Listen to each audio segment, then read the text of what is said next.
Good afternoon. I'm here in Edmonton. I'll be joined by Minister Shandro and MLA Richard Godfrey in Calgary to make an important announcement about additional support to care for the most vulnerable Albertans, particularly seniors in continuing care facilities. One of the greatest tragedies of COVID-19 has been the devastating impact it's had on many seniors, especially those living in nursing homes or continuing care, long-term care facilities. That has been true both here in Alberta, across Canada, and right around the world. As of today, the average age of someone passing away from COVID-19 in our province has been 82. And more than a quarter of Albertans who are hospitalized with this disease are over the age of 80, while nearly two-thirds of all deaths in our province have been amongst residents of long-term care and supportive living homes. Since last spring, Alberta's government has worked hard to do whatever we can to protect these residents. When the virus first arrived, we put strong protocols in place to protect residents of long-term care facilities, covering everything from visitation policies to mandatory operational and outbreak protocols that all facilities must follow to this day. These strong actions have helped to protect everyone involved, but they've also hit these facilities hard. For 11 months, the operators of these nursing homes and similar places for congregate care for seniors, well, they've worked diligently, adapting to rapidly changing circumstances while they continue to care for elderly or vulnerable residents and others in need. To help, last spring, Alberta's government started providing over $7 million every month to contracted continuing care operators. This was to increase healthcare aid staffing levels and top up the aides' wages by $2 per hour. This funding is part of the more than $260 million that we've invested to support the safety of residents and staff at long-term care, designated supportive living facilities, and at seniors' lodges.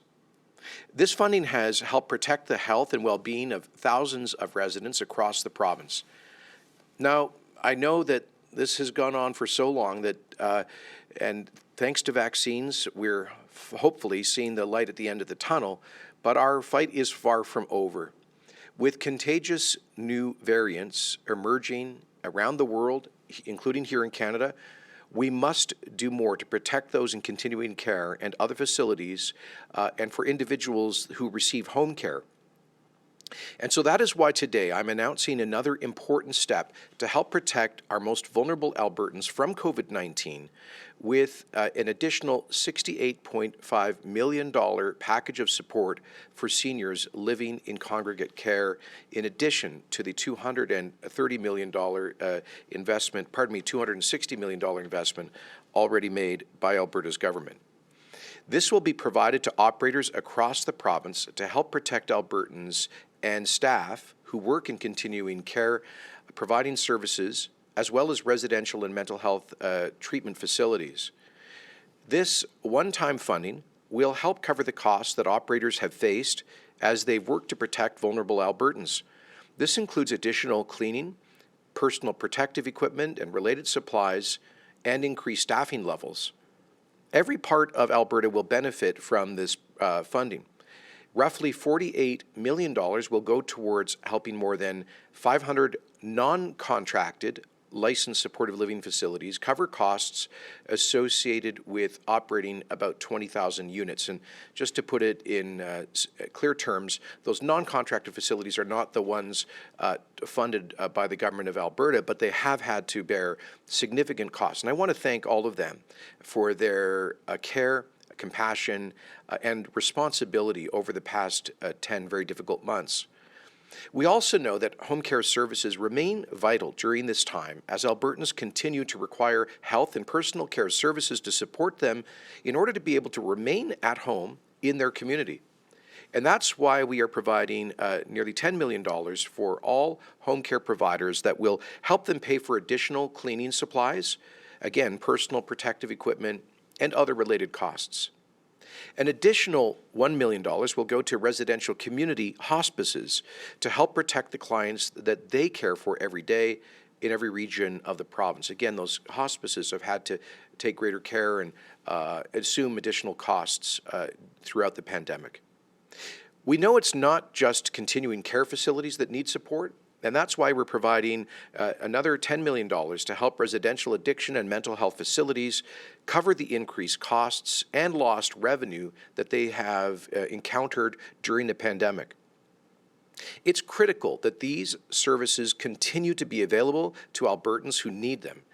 In addition to huge increases in the number of people whose mental health is negatively impacted by COVID-19, Alberta is also experiencing, as we know, high rates of opioid overdose deaths. Operators at our addiction and mental health facilities have worked incredibly hard over the past 10 months to protect Albertans, and this additional funding will help them continue this important work in the weeks and months ahead to provide those treatment and mental health services in a way that is COVID safe. Let me say thank you to our frontline staff in the nursing homes, continuing care, seniors lodges, mental health facilities, and drug addiction residential programs, all of those and others, home care workers who have shown such great compassion throughout the pandemic. We expect to be able to announce additional supports directly for them in the near future. We should all be proud of what Alberta has achieved these last few weeks and months. Thanks to the sacrifice of so many, we have seen cases, hospitalizations, and the number of COVID-related fatalities decline significantly over recent weeks.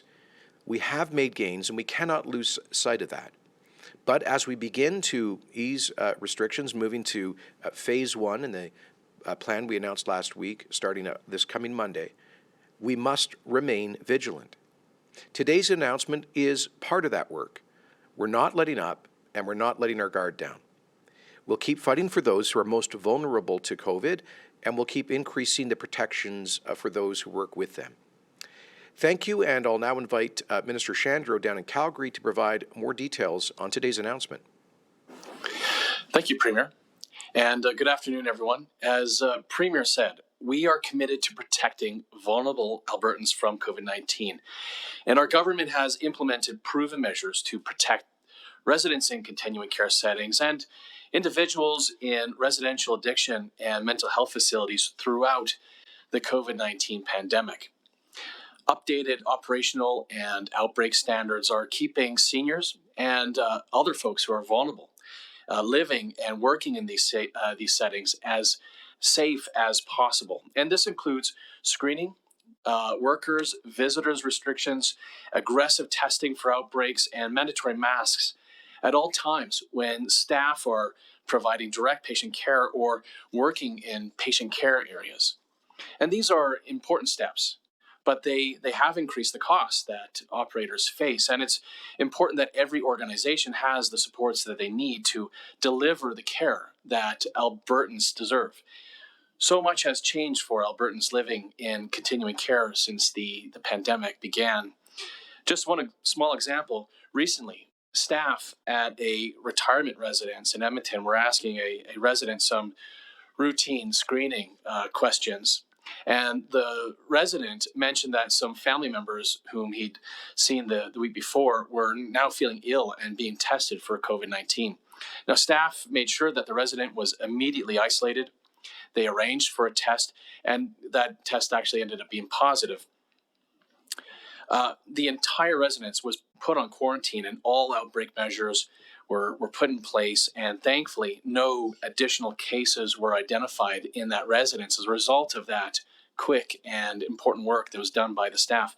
Now, the operator incurred high costs for extra PPE and extra staffing to complete the tasks that are associated with quarantine and outbreak measures, completing meal deliveries to individual resident suites, enhancing cleaning and heightened screening throughout the residence. But these efforts, these costs, also averted a crisis for residents, their families, and the staff. Measures to protect residents and staff from COVID-19 have profoundly changed the way that individuals live their lives and how the operators support their safety.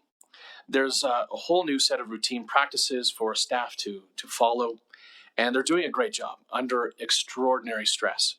But we need to recognize that it's an added burden on them as well as an added burden on their residents.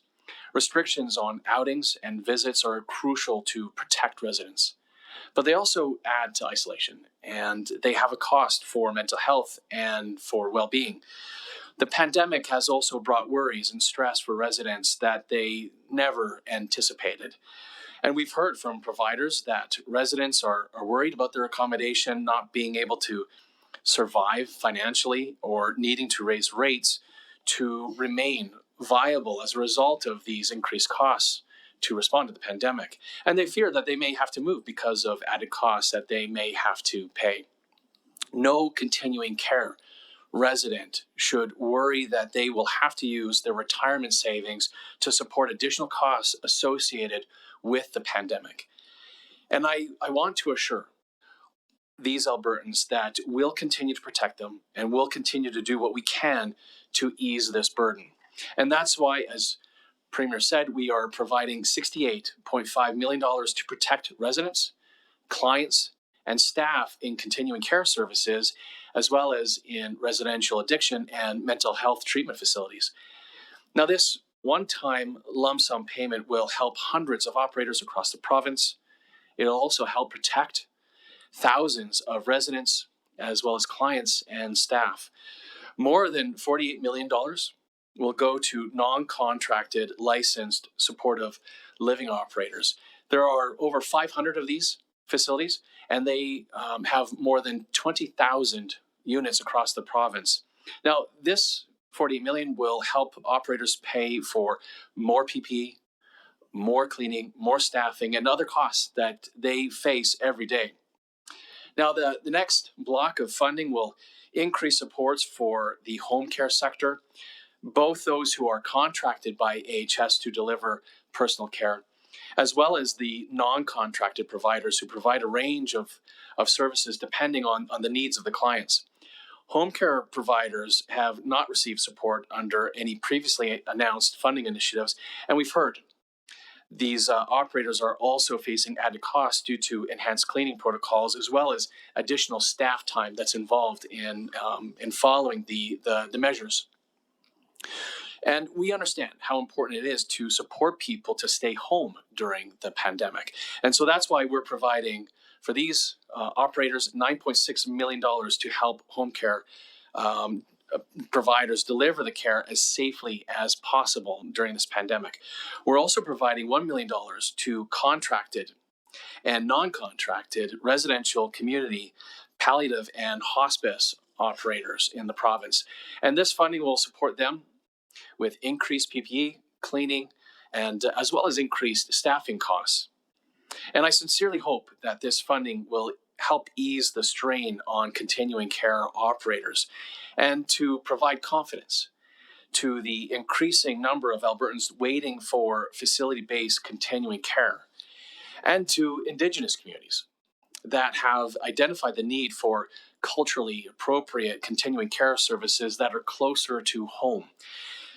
To all of these service providers, and as well to their residents and their clients, we've heard your concerns and we are responding.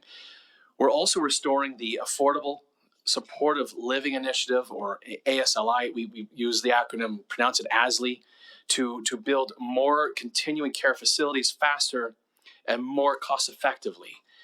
Now, Alberta seniors and vulnerable adults deserve to live in the communities that they call home, close to family, close to friends, and they deserve to feel safe in these facilities despite the pandemic. And last, as Premier noted, we are providing a one-time payment to support the operators of residential addiction and mental health facilities across the province. Now, they too have faced increased costs to care for clients while dealing with reduced occupancy limits to ensure physical distancing throughout each of these facilities. And so that's why we're providing $5.3 million to help cover these facilities with their increased costs, and another $4.6 million to cover their unusable beds during the pandemic. Now, it's critical that residential addiction and mental health treatment spaces continue to be available to Albertans who need these services.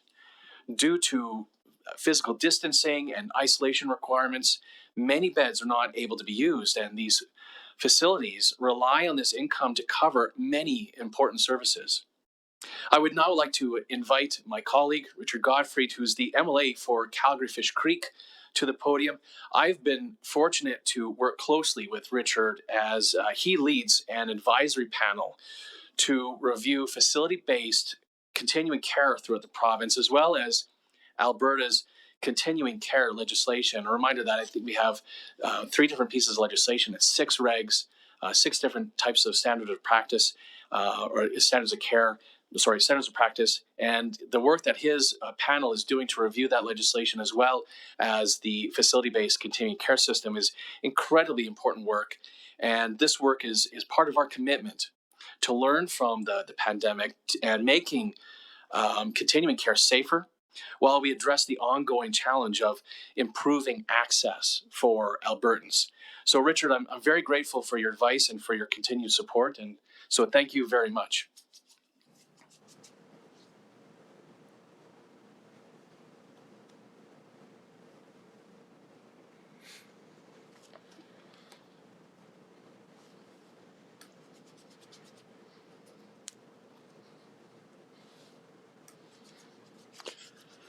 Thank you, Minister. Good afternoon, everyone, and I'm pleased to be here to support this important announcement.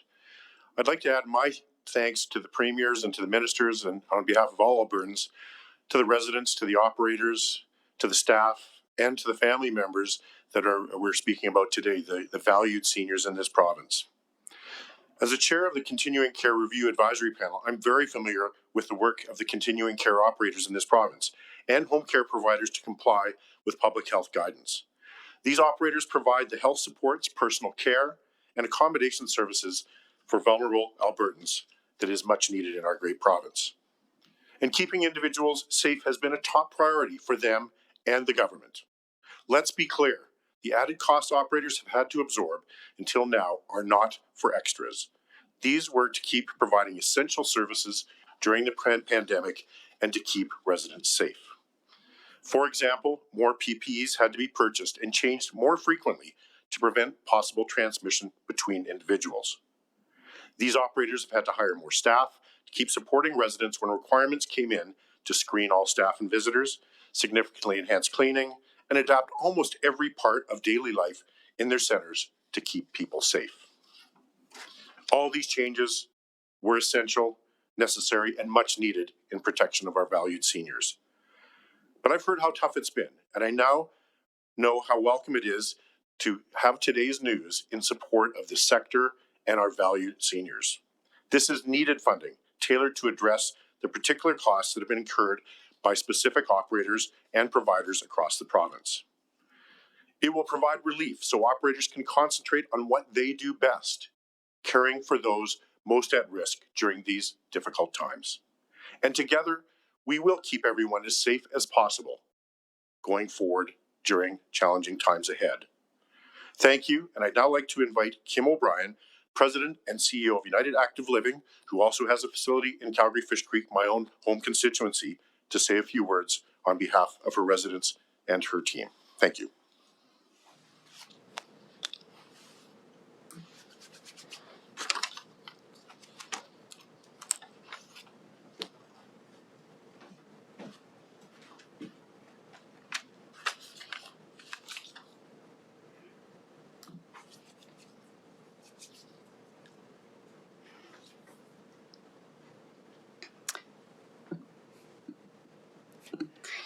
Thank you very much for the invitation to be with you today for this important announcement.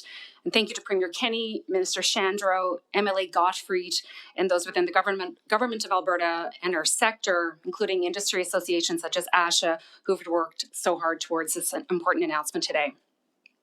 This funding not only provides welcome financial support, but it recognizes the actions taken by all licensed supported living providers and home care providers to care for and support older Albertans throughout this pandemic, as well as organizations who serve other vulnerable Albertans included in today's announcement.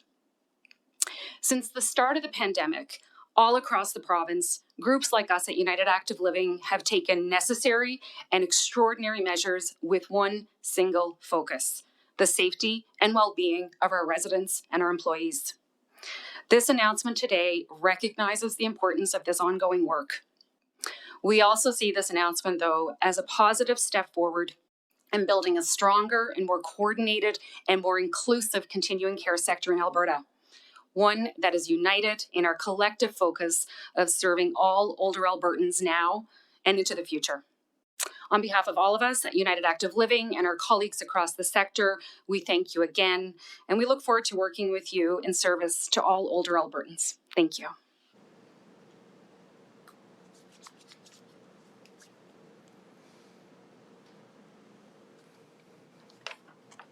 Okay, so now we're going to go to the phones for questions. If you can just limit yourself to one question, we will get through as many as we can.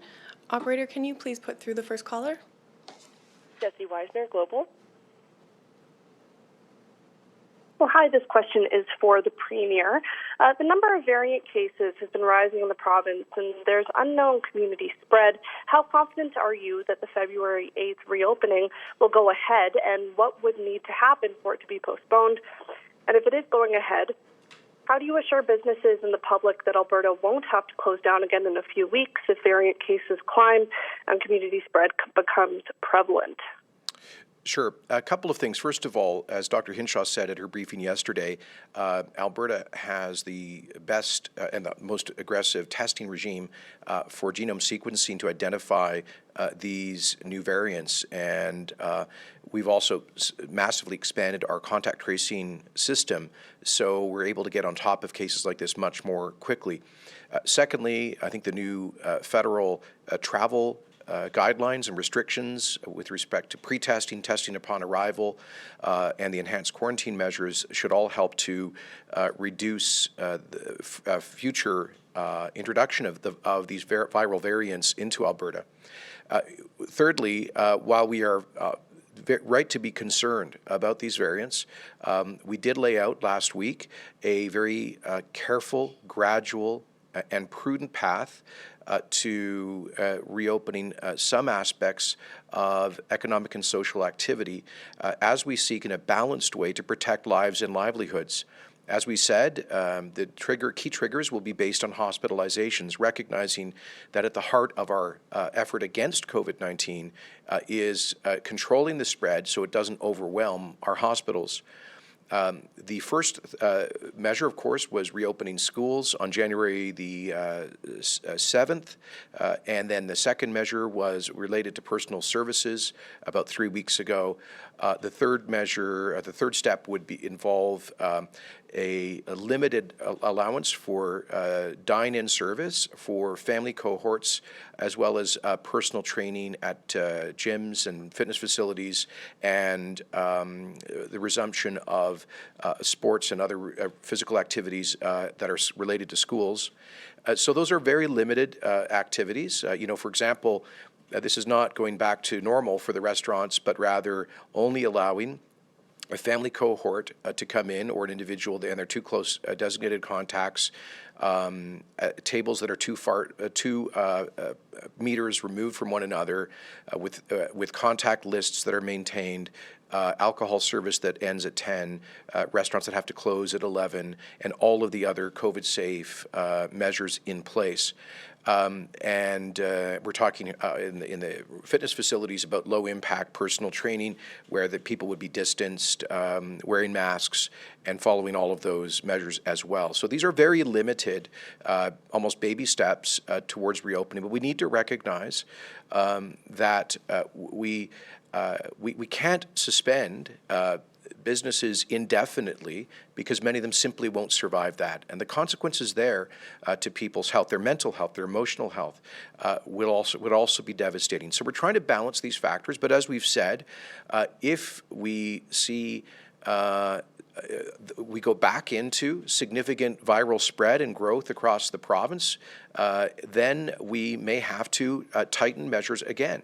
I know no one wants to be on the roller coaster, but we cannot guarantee people that there won't be a change of policy in the future. We don't want there to be, but what we've heard from these small business owners is they'd rather have an opportunity to operate for a period of time now while our numbers are coming down and the pressure is being relieved from the hospitals. And if necessary, in the future, should we see exponential growth, we'll have to act accordingly. So it's the gradual, prudent, careful path. This is based on the public health advice that we've received. Let me point out to you that our two neighboring provinces, BC and Saskatchewan, have maintained limited dine-in service at restaurants all through the fall and winter. They've had lower levels of spread, and they're also facing the challenge of the new variants. So we're not actually getting ahead of our peer provinces, and we're taking a very careful approach. We'll monitor the numbers very closely. Operator, can you please put through the next caller? Dean Bennett, Canadian Press. Hi, Premier. I just want to talk to you about enforcement policy. Last week, you chided Alberta restaurants for opening illegally, and then you opened them. You also say you can't intervene to stop the weekly 300-person super spreader event at Grace Light. Well, that's fair enough. But your government set policy direction on enforcement, and as you try to balance lives and livelihoods, when it comes to serious clampdown enforcement of COVID health laws on businesses and organizations, frankly, it's starting to look like it's just a bluff. Beyond mild fines and scoldings, it appears there won't be crippling penalties or enforced closure for even the most flagrant of violators, i.e. Grace Life. Isn't that a risky strategy, given other groups may decide to go their own way if word gets out that Alberta's carrot and stick approach really has no stick? Well, first of all, are you still there, Dean?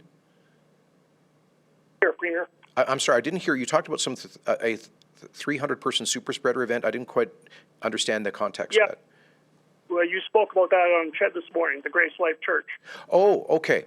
Yeah, so let me answer by saying that, as you know, Dean, it is not the responsibility of elected political leaders to enforce the law. That's the responsibility of enforcement agencies. And there are a number of them who have designated powers under the Public Health Act to enforce public health orders. That includes peace officers, the Edmonton and Calgary Police, for example, the RCMP in other areas. It involves, in some cases, designated bylaw officers, and in some cases, health inspectors. And we trust them to use their professional judgment in when and how best to enforce the law.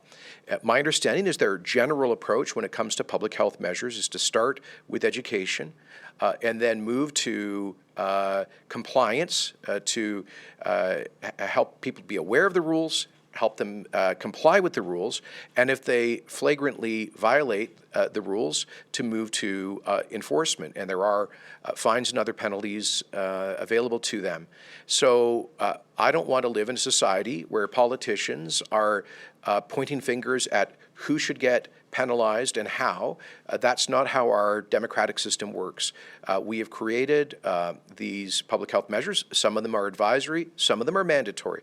My point about the handful of restaurants that opened in violation of the public health restrictions is that, you know, they've really, it's irresponsible and unfair because they've created an unlevel playing field. There are 10,000 hospitality businesses in the province, and nearly 10,000 of them have respected the rules. It's unfair that a handful have not done so. It's unfair to all of the rest of them who have made these sacrifices to help us get these numbers down, to reduce the pressure on our healthcare system.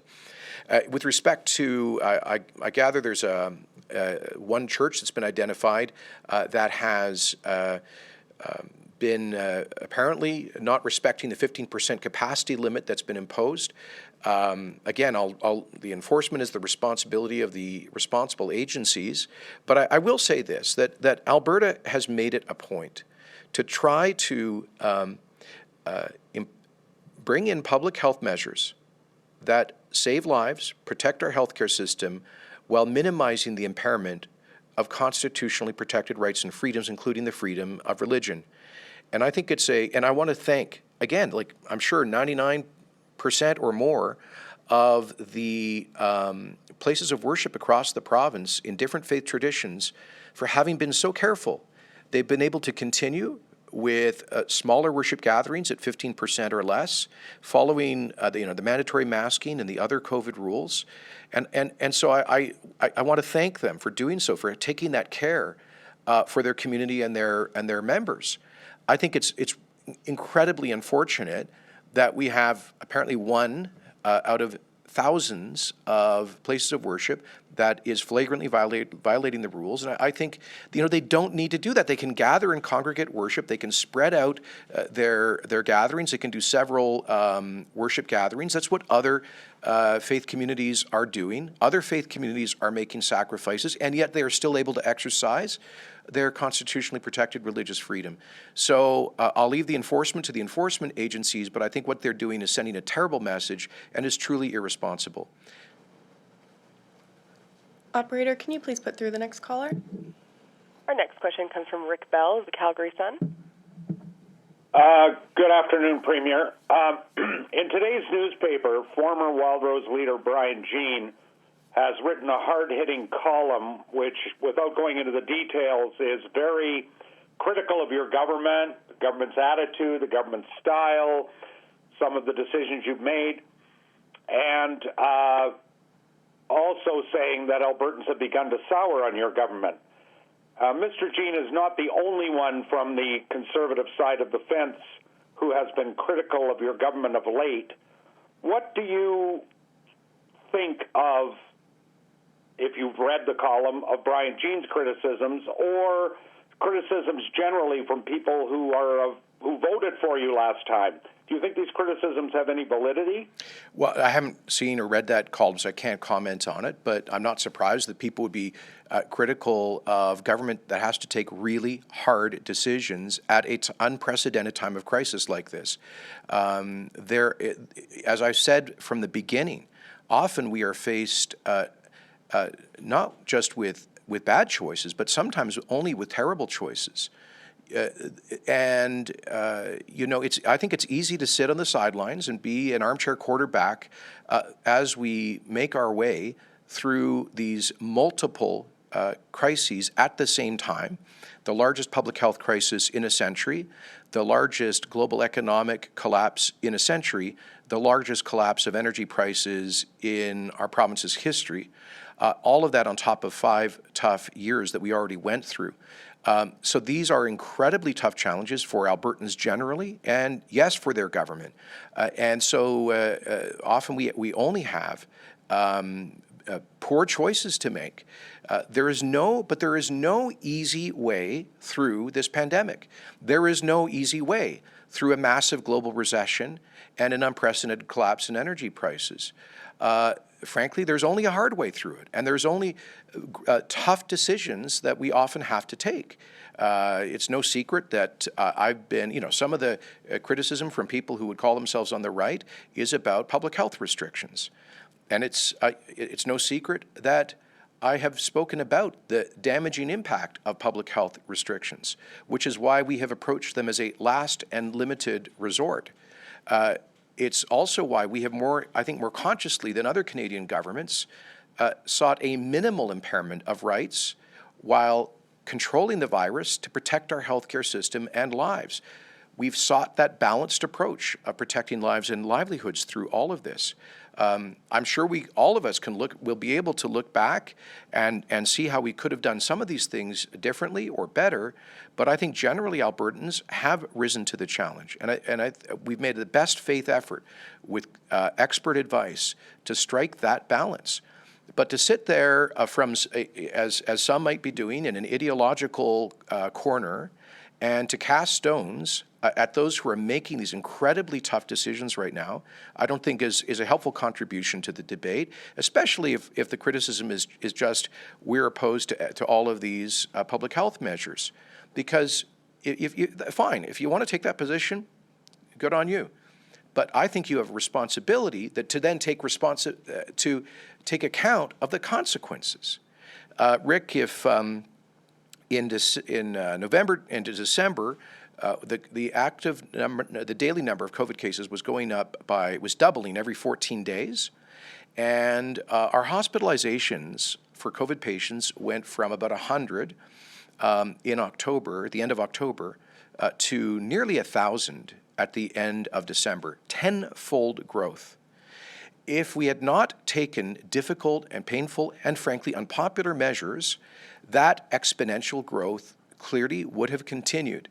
That means going from 2,000 daily cases to 4,000 to 8,000. It means going from 1,000 people in hospital to 2,000 to 4,000 in hospital. That would blow out the capacity of our hospitals, even though we've essentially provided unlimited resources to the healthcare system to cope with COVID.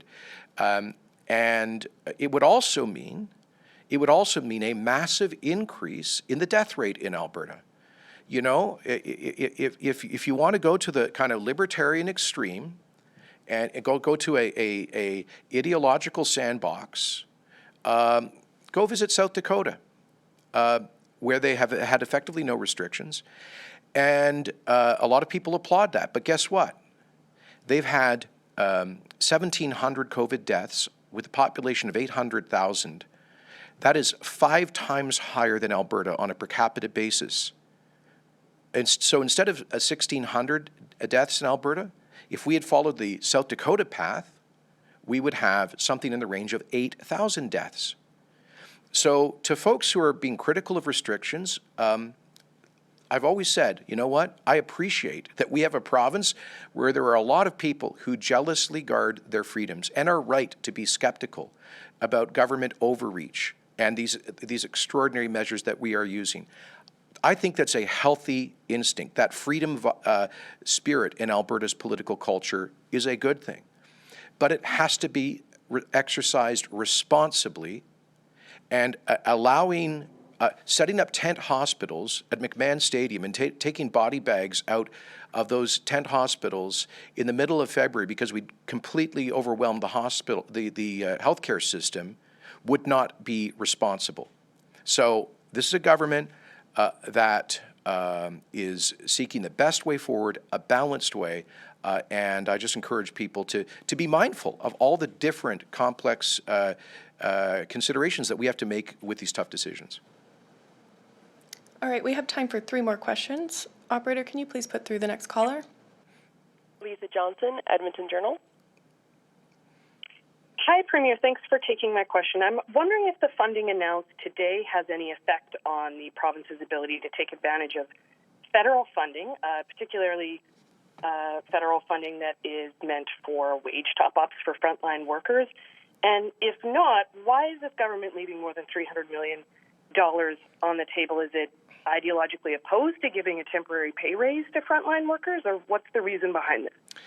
Answer to the first question is no, it doesn't have an impact on our ability to access that funding. And the answer to the second question is we're not leaving that money on the table. In fact, there is a request for federal approval of our proposed framework for the wage top-up, where Alberta would contribute fully. As you know, we've already accessed a good portion of that, I think in the range of 60 million, but we've made an application to the federal government to proceed with the additional 317 million of funding that is cost shared with the province, 25% from the province. So we've consulted broadly with the concerned sectors to determine the best way of framing this. We've looked closely at what other provinces are doing, and we hope our application will be approved and we'll be able to announce the details in the fairly near future.